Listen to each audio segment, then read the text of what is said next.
Teddy, here. Hi, Dad. Teddy. Oh, you all right? Yeah. Okay. No, your hand. I know. We had an accident. I'm okay. This is your fault. No, Dad. He's right. Mr. Shrisai, Lauren, I have not been completely honest with you. Phil, Yeah? don't do this. Thanks, Phil, but gonna do it. You said I'm joke. Well, I'm not. I'm not some weird, milky, ricey, watery goop that you feed to infants and old people, okay? Maybe I would be if you added some cayenne pepper. I wish I was a boring dentist who had a boring life and boring friends, but I don't. I'm not. I'm actually part of this weird wolf pack. Hey, it's not weird. It's pretty cool, actually. No membership fees. I have heard enough of this. Come here. Whoa. Here's the deal, man. I got a dark side. There's a demon in me. It's true, he has semen in him.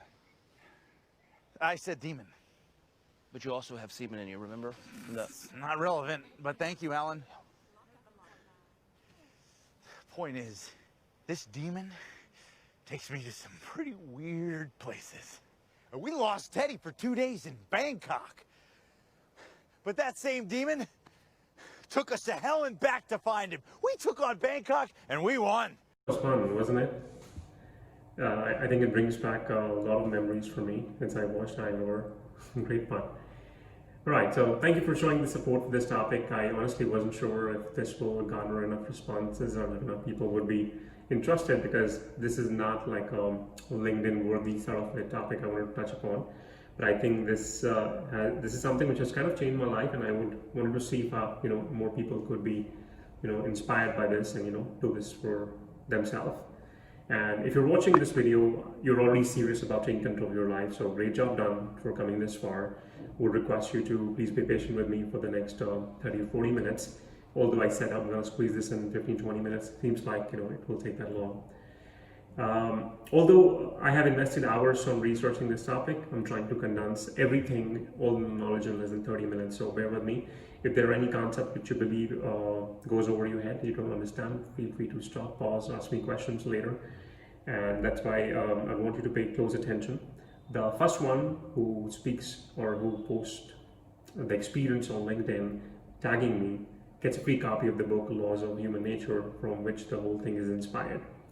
And my only intention with the video is to help more and more individuals becoming well-rounded individuals, and everyone understands people better and everyone understands themselves better first. Like I said, if you have any questions, feel free to reach out to me. Now, one of the key chapters which we're going to discuss today, the author swears by this chapter, Confronting the Dark Side. And after finishing the chapter, I think I did some of my own analysis, read some of other authors, watched few of the webinar, watched few of the interviews by this author, which were like 2 hours long. So I'll condense everything in this particular video. I'm also going to use some of my own examples wherever applicable. And if you feel I'm being narcissistic, if you feel I'm being narcissist, it's okay. It's only for educational purposes. And luckily, I was able to confront my dark side without even knowing about it at one point in time. And you will realize that you have done this as well at one point in time without realizing it. So great job. Pat yourself in the back the moment you realize, hey, you know what? I did this without even watching this video. So great job if you already done that. Let's go deeper. Now, understand, people are not what they seem.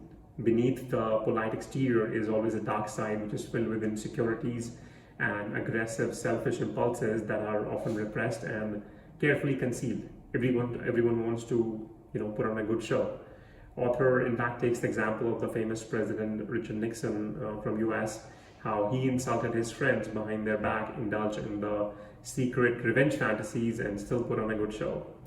Now, most of us think of ourselves as good people. I'm not saying we are all bad. I'm saying we at least think that, we're all good, there's nothing bad, and the whole concept of the dark side is only for science fiction or psychopaths, right? We all saw the Hangover example, right? This guy, sweet guy, dentist, still has a demon in him, okay, and still has a dark side.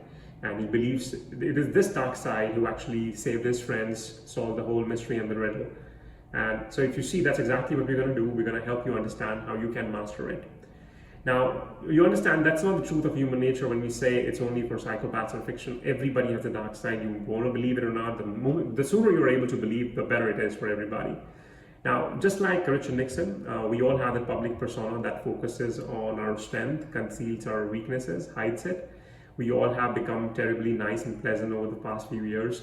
And I mean, even right now, as much as it hurts, you have to understand you have a dark side which actually contains the deepest insecurities, desire to hurt people, even who are very closer to you.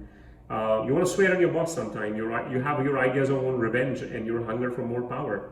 And in fact, attention, right? That's the biggest one today. And it leaks out every now and then in moments of depression, anxiety, and moments of neediness. Let me give you an example. Every time you say somebody gets drunk and they end up speaking the truth, they're not speaking the truth. They have these repressed feelings. There's a shadow which is repressed. And when the person is drunk, it's a shadow which is speaking, not the truth. So in a way, yes, truth. But to give you a better sense, now next time you can impress your friends and by telling them if that happens, hey, it's your shadow. This is your true belief which you repress.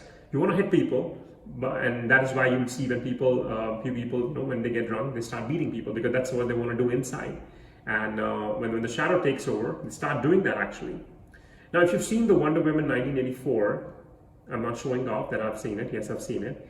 You will notice behind the innocent Barbara, her feelings of anger which were repressed over years, and as in when she got the power, she wanted to simply rip off the world because she was kind of tired of being nice and pleasant all the time, and she always wanted to be tall and beautiful, where people kind of give her attention, just like how people give to Wonder Woman, for example.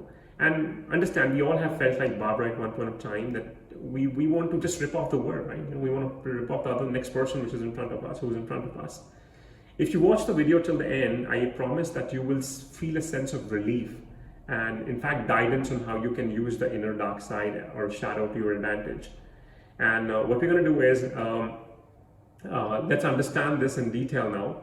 And to do that, let's take an example. We all love children, at least most of us do. The reason I think we all love children is because of their authenticity. I think they cry, laugh, get angry when they have to. And parents, intentionally make children, kind of people pleaser, as they think it will help them fit into the society. So you will see children kind of start adopting the behavior to make the parents happy. Sometimes they want to cry, but parents eventually will scold them, so they do not. They kind of repress that feeling, and eventually you will see all these dark stories where children were kind of repressed of their feelings, and one day it simply lashes out in a form of like terrible things, child doing the terrible things when he becomes an adult. So children are now conditioned to repeat this behavior even with friends, school, colleagues, teachers, bosses, spouses, partners, anybody you can think of. Watch this quick clip which illustrates my point. How are you? I'm doing fantastic, Jimmy, as you just witnessed. Yeah. It's very, very good. No, it's good. It's good. I'm very excited. My wife and I just celebrated our 10-year wedding anniversary. Hey. Yeah, thank you. Oh, that's nice. That's And nice. how did you celebrate? Well, we got married on Thanksgiving, so 10 years ago. So this year we went to Chicago to kind of give back because we're grateful for what we have, and we worked on a soup line because those people need to have help too, Yeah, thank you. Yeah, thank you. Well, actually, you were telling me backstage your wife gave you a pretty awesome anniversary present. Yes, she did. My wife is pregnant with our second child. Thank you. Second kid. Second. Well, yeah. how's Gable? How's your? Thank you for asking. Yeah, Gable's doing great. I'm really proud of him. He just entered the science fair contest at school, and out of 1,500 kids, first place. Yeah, thank you. Thank you. That's impressive. Appreciate it. What a year you're having. I mean, this is great. Yeah. Do you ever get a chance to just sit back and relax, or just? Starting Saturday, because Friday I'm donating my kidney to Kidney Bean Soup Foundation Research. No, that's not what that's for. Kevin, wait a second. This whole thing, none of these accomplishments are true, are they? No, Jimmy. Wow. No, I'm sorry. I'm a people pleaser. Sure. And when I'm trying to please the audience, I'm hurting someone that's closest to me, which is you. And that's what happens, you know? You hurt the people that you love by pleasing total strangers. I gotta say thank you for doing though. It feels kind of pretty good because we all had a good time fake thinking these things were true. Well, you know, I steered you down the wrong street, and But you're actually turning this lemon into lemonade, this problem of yours, because you are actually in real life you're making a movie about it. now this is true. Yes, I've written a screenplay called The Pleaser. Yes. And it's based on an actual incident that happened in my life from being a people pleaser that put my wife and I in a very awkward and uncomfortable situation. But So this is real. This is real. This Yeah. is real. And we're going to shoot the movie this summer, and we're going to do it through a crowdfunding campaign. Now, how does that work? It's like Kickstarter? I don't know. I have no idea. Yeah, no, yeah. But you go to It is like thepleasermovie.com. You go to thepleasermovie.com, and you could we get fans Pleaser. to thepleasermovie.com. I wanna do it. And we get fans to get on board and contribute, and they'll have incentives like, well, you know, depending on what they contribute, we'll give them an autographed script or a set visit, or I'm actually an ordained minister. I will come to their wedding and marry them for the right price. Wait, that's some good incentives right there. Yeah. And this is going down this summer. Yeah, Oh, this this is summer. fantastic. Yeah. Well, so- great. Where are you shooting it? In California? In California. All right, good. Well, if it's in New York, I was going to come visit, but You could even get on board. I can. What do I have to do? Just donate What's the minimum thing you can donate?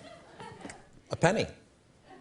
Yeah, we'll take I'll see what I can do. I'll see what I can do. You know, There's no minimum. I'm doing a crowdfunding site called Help Me Fund the Pleaser Movie. And so anyone who goes on there gives me money, whatever I can donate to pleasermovie.com. You know, so it's a crowdfunding to kickstart me into funding your film. Yeah, but if you go to thepleasermovie.com, we have a little teaser up there right now with me chatting with Adam Sandler about it. I'm trying to get him on board. Oh yeah. So I got a lot of my friends that are interested in getting involved. You have all the best. Please come on. Honestly, I always love every time you come on the show. Not because you're one of the funniest human beings ever, but you're also one of my favorites. You're one of the all-time favorite comedians. I love having You're you the on. best, man. Thank you You're so the much, best. buddy. Thank you, buddy. I'm honored to have you come any night you want, and I will go to thepleasermovie.com, and I'm totally going to do it.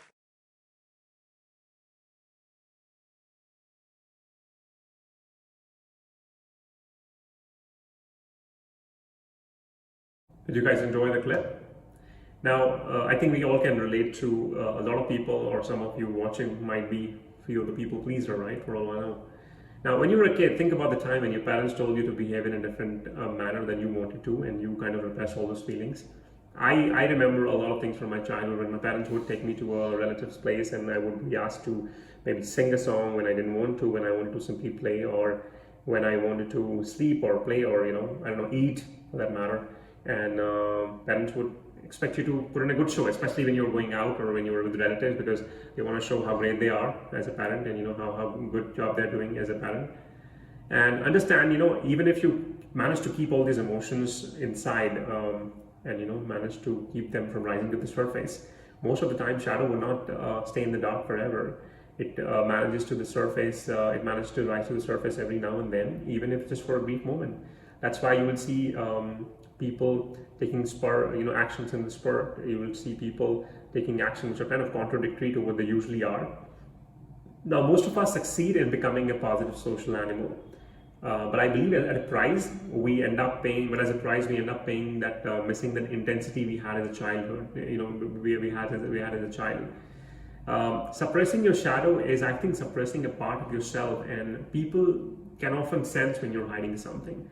I'm not saying that everybody's able, smart enough to kind of recognize that, but there are times when people are able to recognize this, especially when you go on dates, right? When you're kind of vulnerable, you're able to give out those hints, which other people are able to get a sense of, that, you're kind of trying to hide something because your actions and what you're saying and what you believe is not in sync. And once you become one with the shadow, once you embrace it, once you show it to the people, people will sense your authenticity. The same logic applies when you're doing the opposite. And they will be automatically drawn to you. And I think a person who has kind of integrated his shadow or accepted the shadow himself has nothing to do, nothing to hide. And I think which makes him a more authentic and I would say more attractive. Let me take another example from my past to illustrate my point. Now, my sister used to be sick all the time, so I think she had like a major operation when she was 3, and my parents were like away for a few months because they had to take care of her, and we were living like in a remote place at that time. Transport wasn't as great as it is today, So yeah, when my parents came back, my sister was sick, and I was like 2 years older to her. I'm still 2 years older to her. So yes, they expected me to take care of her all the time. She would curse me, throw things at me, and I was supposed to not react because she was unwell, and I was kind of asked to be nice to her all the time. Now I think sooner or later, without realizing it, I kind of developed sort of a resentment towards her because she started taking undue advantage of that situation all the time when she would actually beat me and without a reason, and in fact I used to get all the blame for doing things which she ended up doing. After years of not talking to her, I decided to end up resolving this so that it doesn't bother either of us in the future. And I also kind of got mature to understand, it wasn't her fault. She was a kid, and but yeah, that's what the story is. So I'm sure you will see people around you who would start smoking, drinking, gambling, making rash decisions. Sometimes yell at other people for no reason, and I'm talking without drinking, okay? And this is because the dark side has come out. And if this all feels like a bad thing, I want you to know it's not. Every great personality had the dark side, which they would often show. We're talking about Lincoln, we're talking about Gandhi, we're talking about Richard Nixon, and a lot more, okay? We see Elon Musk going to a radio show and, smoking up, talking things which do not make sense to the world. But he does it because he has kind of embraced the dark shadow more than anybody else. I'm sure there are tons of other examples. I'm just taking the recent ones. And like I said, you have to understand to use it in your favor, confront it, and make it really work for you. Let me also share a few more examples of how I was able to channel it. So earlier this year, I was kind of upset at hiring practices around, especially in India, and it kind of drove me nuts. To an extent, I think I kind of hid my feelings well, but it would often show up in my posts when I'm trying to tease the old practices which has been existing in the startup world and even in India for that matter. And I think then I blurted out. Few people kind of came in support. People messaged me, hey, this is the best post I liked. I like that you're actually speaking, which other people really talk about, but nobody really discusses it. Other people think about and nobody discusses it. I'm sorry. And there are people I know who got pissed. There are people who came to me, hey, you know what you're trying to do is revolution. It will not work.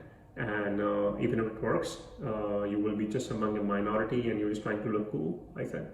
And this eventually led me to write a book, and which was viewed by about 75,000 people.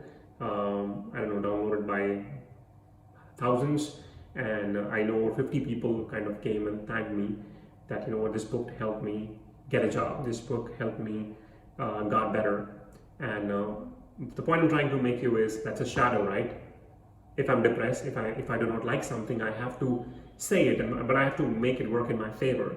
So this is shadow working in my favor. I'm sure by now you might have been able to think of, different examples, how you were able to channel this in the past without even knowing about it.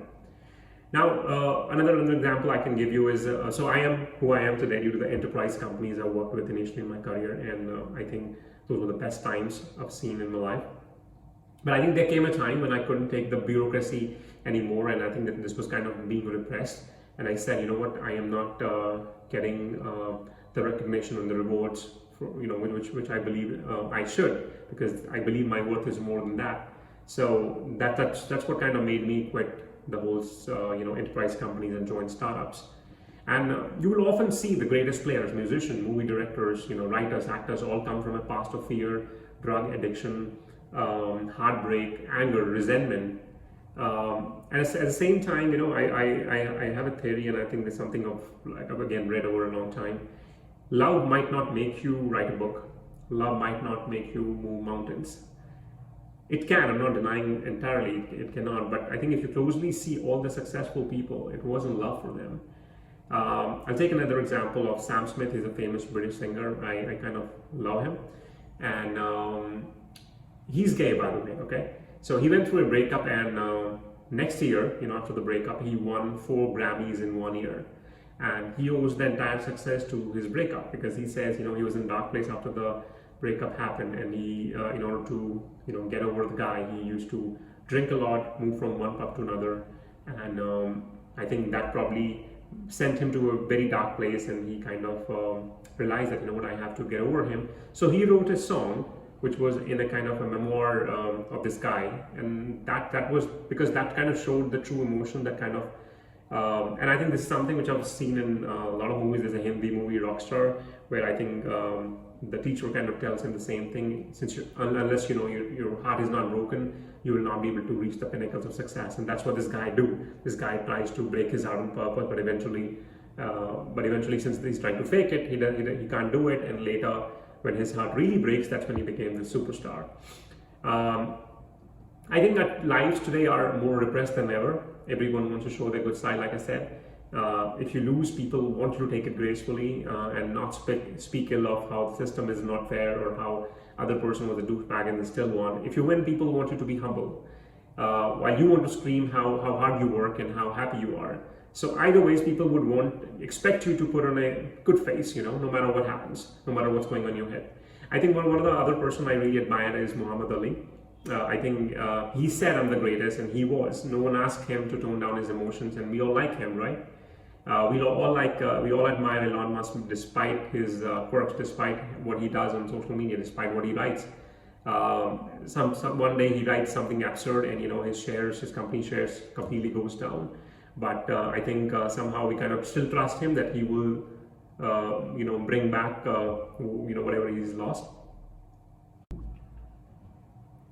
I think people have come to believe the dark side kind of makes you look weak, and concealing your true emotion is almost becoming a norm right now. I think the pandemic is a clear example of where do we stand in terms of mental health, where we saw a lot of people committing suicide because of lack of work, because they were not strong inside, or especially it was true in the show business, where I think show business was greatly impacted when the pandemic happened, and we all know what happened to a lot of Indian celebrities, right? They all committed suicide. Again, I don't want to get into what happened, but point I'm trying to make is, I think everybody is trying to show that they're successful, and deep down, few people know that, you know, we are not. And I think we all end up, you know, kind of living in a bubble, and when the bubble breaks, that's when you realize the true reality, and that's what makes you kind of take the harsh actions. I think in the past few months, I'll take another example. I have asked companies repeatedly to treat their employees and candidates fairly. And you have no ideas of the stories I've heard of people being paid pennies in the name of exposure. I talked about equality. I'm talking about equality in pay in SaaS companies, and we're not talking about man versus women. We're talking about person versus person. We're talking about SDR versus SDR. While I got tons of appreciation for it, few SDRs also mentioned how it gave them the courage to ask their boss for a raise and look for another job. If you ask me, was it love? I can confidently and honestly tell you it was not. I am pissed off. I was pissed off. The first time, this is my third recording of this particular point I'm talking about, the equality. This is my third recording. The first time I did it, I cried. If somebody wants to see that footage, I'll be happy to send it over. I cried, and I had to, because I think that kind of derailed me in a different emotion altogether, because that's how pissed I was. When you do something like this, when you show the world that you're angry about something and you're doing it for the right cause, people think that, hey, there's someone who's finally talking about what I'm thinking, but no one else dared to say it. I think one of the superhero we all admire is Hulk. I think I like how he has multiple personality. It adds something like an interesting dynamic, as well as how, despite, he can be a jerk at times, right? But he's still a good guy. Now, deep down, we all want to be Hulk, smash stuff, throw cars, mountains, for all we care. When we are angry, we want to do that, right? Deep down, I think Hulk cares about people, right? I think several successful players have also talked about how they were competitive and how they channel the dark energy into something very positive, especially when I see football players, rugby players. Greatest players are, I think, driven. They don't want to lose, and they say that explicitly out loud, that, hey, you know what, we are very competitive, we don't want to lose. I think there's a lot on stake for them, or whatever. And imagine, playing rugby or any other sport out of love, where they say, hey, I'm doing this out of the love. So I think contact sports like this, tend to get ugly, tend to get rough, and I think they all tend to bring their dark side, they all tend to bring their anger or emotion, whatever. We see this even with the bodybuilders, right? How they try to blow off their steam by working harder and push themselves harder. I'm sure if you work out, you know what I'm talking about. And understand, while you're doing this, the goal is not to humiliate or show the world how great you are. If you're doing for those reasons, you will fall. I would suggest not to do that, okay? So goal is to channel all that energy, all the darkness which you have inside you into doing something great. Win, help people, give back to people less fortunate than you. Give back to people who have absolutely no way of repaying you in cash kind or any other way. It's like when you grow or when you become successful, you want to make a longer table, not a higher fence. Now, you might also want to keep a check that you don't want to become a prisoner of this whole thing while you're creating that movement. And I would say the simplest way you can do that is if your movement is all about helping people, and if you think you can keep the eyes on the ultimate goal, you should be in check. Another example I will take is, and I think this is not unusual, I'm sure everybody has had it at one point of time. I'm talking about the school system, how school system was unfair to me. Nothing unusual, okay? I had a great schooling. Same story as every school, I believe, where preferences are kind of given to students who perform better academically, whether it's like representing school in sports. The guy who's academically gifted might not be good at sports, but that's how the school system kind of works. I think the whole charade, the whole thing kind of led me to kind of believe at an early stage, whenever I lead a team, I will ensure that I'm never unfair to them. I will ensure that nobody feels that feeling at any point of time, which I probably kind of felt at one point of time. Once I lost a promotion after working hard for 4 years, and I think I'll give the reason. So I think it was due to my poor networking skills at that time, and the reason was kind of given to me. The person who actually got the promotion was my best friend, so I was really happy for her. I'm still happy for her. And even though I think I was more qualified, and this was like quite evident, however, I would definitely give it to her that she had amazing networking skills. Like, and I'm talking about networking skills, I'm talking about pre-LinkedIn sort of. I'm talking about building PR within the company, and that too when you're in a big company as such. So what I decided at that time, I was pissed. I'll be honest. Okay, I was upset. But I think what I kind of promised to myself that once I go to the next company, so I kind of changed the companies after that. I kind of had to shift the team because that's how upset I was, and I didn't want to remain in that particular team anymore. So I kind of shift departments, move to a different process altogether. So I kind of vowed to myself that I would not let this happen ever to me, that I'm losing a promotion or a job because of my poor networking skills. That's what probably motivates me to be on LinkedIn all the time, or most of the time. That I wanna ensure that I can probably inspire more people to do the same thing, and so that they don't end up being in the same boat as I was at one point of time. I was told lately SDRs in India are no match to other countries, and I agreed with that with few people who said that. But what I don't agree with is that we can't become one. I think that's probably the underlying fire under my ass, which kind of forces me to become, make sure people, do better and better and better. This gives me a drive to make the best SDR team in India and then, of course, in the world.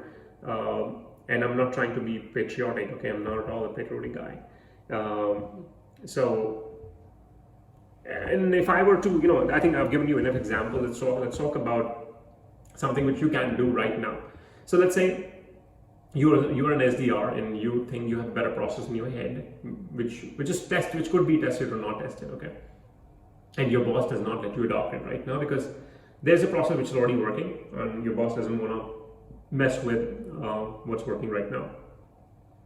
You are angry now. You are upset. You can't tell your boss that. What you can do is understand, take a step back, that your boss, while he has his own intentions, he might or might not be a jerk. He might or might not be a douchebag. What you can do is either keep him on loop on this, or if not, you can do this on your own. Try to book few meetings using your own strategy or using your own cadence sequence or whatever you're trying to change.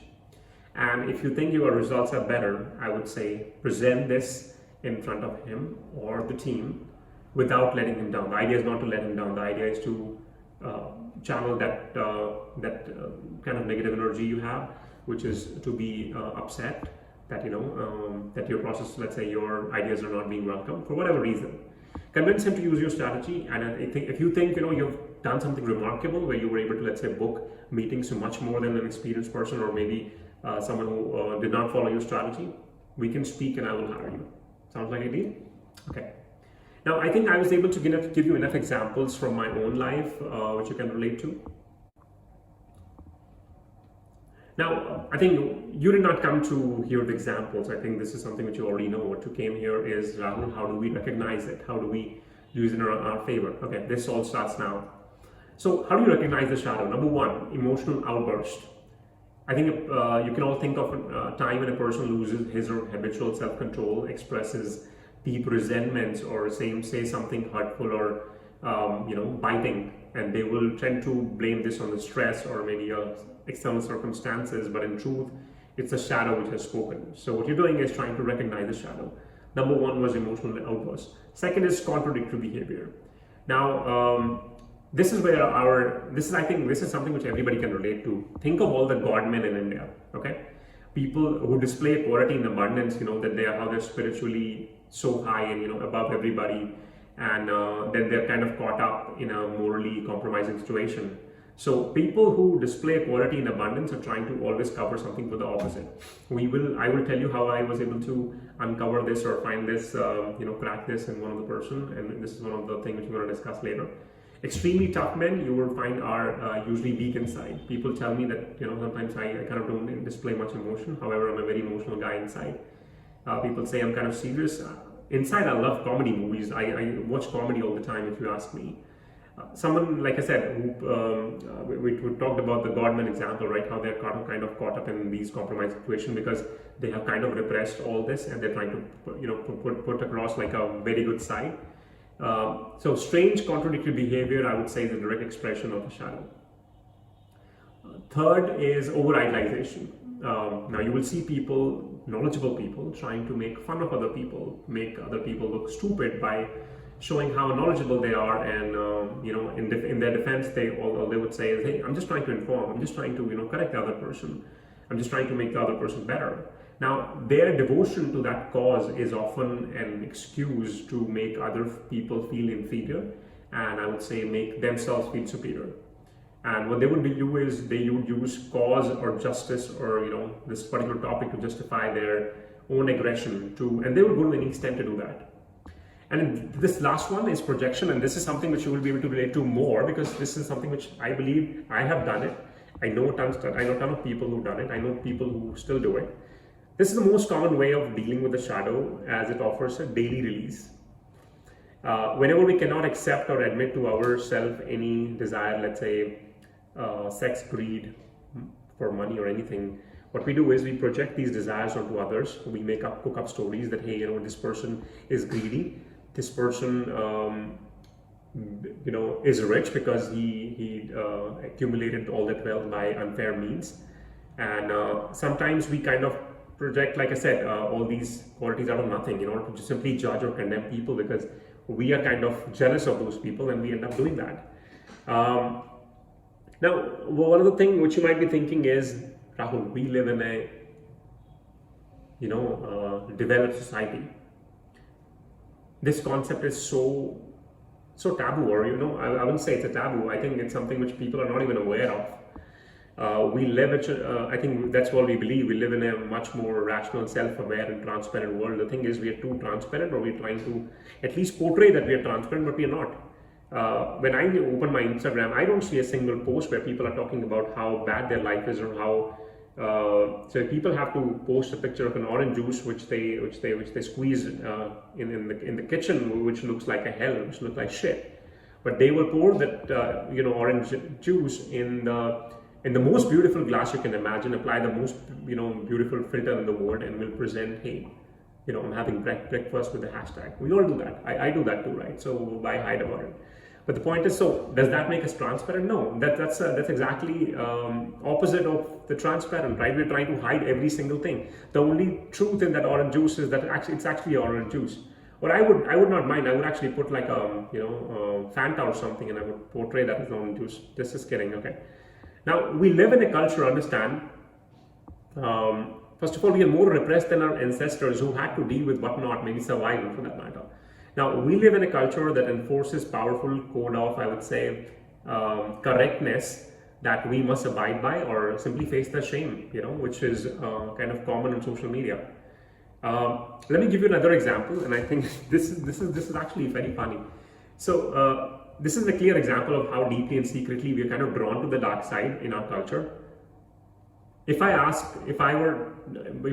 able to do a poll right now, I would ask you what's your favorite show, and I think most of you, like all-time favorite show, I think more than 70% of you would say it's Game of Thrones, right?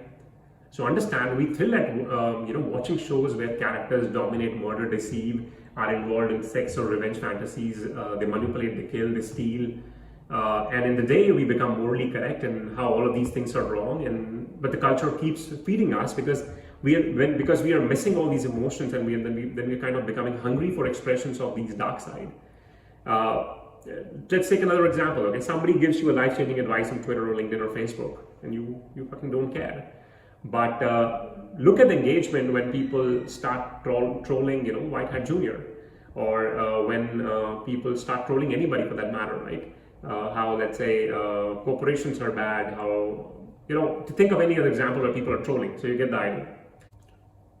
So as I talked about earlier, that how do you decipher? How do you find out, who's what and when they're doing it? I think there are like 7 of these types, like 7 empathic traits, which I would say. I would not be able to cover all. What I'll do is I'll cover just one, which I was able to crack myself. So this person or this category is called passive-aggressive charmer. Now, these people are kind of the best people you will meet with. They are very nice, very upbeat. They smile a lot. They are always willing to help. And then after you have been with them for a while, you will start to detect a few cracks. You will see that they have been probably talking behind your back, right? Sounds familiar? And this is the same person who claimed to be a well-wisher at one point of time. So understand one thing, and this is this is where most of the people go wrong. Anytime, I think a few days ago, somebody recommended that I should speak to this guy. And I asked him, why do you think so? He said, he comes across as a nice guy. I said, why do you think so? Because then this guy goes on to explain, and that this guy did a video and where he is talking about how excited he is to help other people. And then this guy said, I've been following him for a while, and this guy's always upbeat. That's what is my biggest worry, when somebody is able to put on a good face or put on like one face all the time. That's not natural. Okay, extreme niceness, understand, extreme niceness is never natural. Keep your distance and look for some early signs if you can. Take a step back, such as I would say passive-aggressive comments, because these people will, like I said, when they're trying to be super nice, they will somehow, because they have been portraying that all the time, 90% of the time, you will see they are kind of trying to hit you under the belt and you will not realize it. So what I did is I put this person on the spot to test if this person will kind of gossip, and he did crack under pressure after we spoke for more than an hour. So, and that's what kind of makes you realize, hey, you're not nice, so you're not so nice after all. And because if you gossip about someone else, you will certainly gossip about me. Now, like I said, there are 7 of them, so feel free to browse the book. Okay, now we are almost entering the last part of the video, which is how do you embrace the shadow. Like I said, you want to embrace and integrate the shadow, and embracing does not make you bad. It makes you a person who is not desperate to please anyone. You can, person who can laugh at himself, admit when he makes a mistake, and understand we are naturally drawn to the people who have nothing to hide, because they remind us of the time when we were children, when we were able to see what was in our heart. There are 4 ways to embrace the shadow. One is, and this is the most difficult one, of course, and this whole part is not going to be easy, okay? So it will take time, but trust me, once you do it, it'll be liberating. I think once you've seen the shadow, what you want to do is explore the shadow, and how you do that is you pay attention to your dreams, intuition, and impulses. I have spoken about I've spoken about this on LinkedIn before, how you can take decisions which are based on your gut. What I used to do is maintain a journal of all my dreams. Now, as absurd as it sounds, it's true. We all see dreams, right? But by the time you wake up and by the time you brush your teeth, you've already forgotten about it. So what you want to do is keep a tie next to your nightstand, And what you want to do is you have a 10-second window that when you wake up, just write that down. It'll take some getting used to once you're able to do it. Just write down your dream after you are in your senses, maybe woken up, you've actually done your daily morning chores. You want to see the meaning of the dream, and it will give you a direction what you should take. So for example, let's say if I watch a dream where I'm falling in the dream, I don't know the exact meaning what it happens, but it gives me a sense that it could be, you know what, maybe because I am worried about a new change which is happening in my life, maybe, and that will give me a sense, maybe I'm worrying too much, right? Just an idea. Or it could be a dream which will probably guide you, or which will probably tell you, hey, whatever you're thinking, you're actually in the right direction. Or if you're struggling right now, it's okay. There are good days which are coming up. The third is when you show the shadow to the world. This is what will set you free. Now you've seen it, you've explored it before, more as to what your shadow is all about. Now you want to show that to the world. So understand, you pay a great price for being nice and differential for consciously showing your shadow. So you've seen the shadow, you've explored the shadow. Now it's a time for you to show the shadow to the world, and this is what will set you free, and this will be liberating for you. So understand, you pay a great price for being nice and defensible, then for consciously showing your shadow. So to follow the path, start by respecting your opinions more and those of others less. Right? So we've all seen that, but yeah, we've all heard this advice, so let me tell that again. To follow the path, start by respecting your opinions more and those of others less, particularly when it comes to, let's say, an area of expertise in the field where you have immersed yourself in. So let's say if I get an advice from a CEO who has, let's say, never run an SDR team and who gives me an advice of how should I, probably run it, I would listen to it. I'm not saying I'm gonna again, it's not about being disrespectful, it's about respecting your opinion more. Because let's say, for example, if I've done this for like 5 years, I think I know more about the game than he does, right? Similarly, I would not be going out and giving him advices on how to run a company because he does it better than I do. Second, get in the daily habit of asserting more and compromising less. It could be anywhere. It could be, maybe in your daily chores where you realize that, somebody's trying to haggle you or somebody trying to give you a hard time when you should be asserting more. So those are your small chances. Try to, assert more and more you can. Third, take in the right sense, okay? Start caring less about what people think of you. I think since the time I learned it, this was 6 months ago, I think, like I said, I kind of embraced this fact a long time ago, but I think after I read the book and after I understood the deep effects of this, I have felt like that I'm kind of a different person altogether, because like I said, it's not disrespectful. You're just caring less about other people will think of you. I'm not saying do not care about what your spouse or your partner. Of course, I'm a human being. I want to live in the world. I want to live in this house. So I'm not saying that be respectful to your wife or spouse or partner. So once you do this, feel a sense of liberation and let me know how it goes. Fourth, realize that at times you must offend and even hurt people who block your path, who have ugly values, and who unjustly criticizes you at times. So these are the time when you want to use these moments of clear injustice to bring out your shadow and show it proudly to the world that what you believe, what you're made of. I think, in the last, you want to feel that I would say you will feel free to play that impudent, wileful child who mocks the stupidity and hypocrisy of others. I think I've done that a lot now. And understand and respect this whole thing. Consider this as a form of exorcism.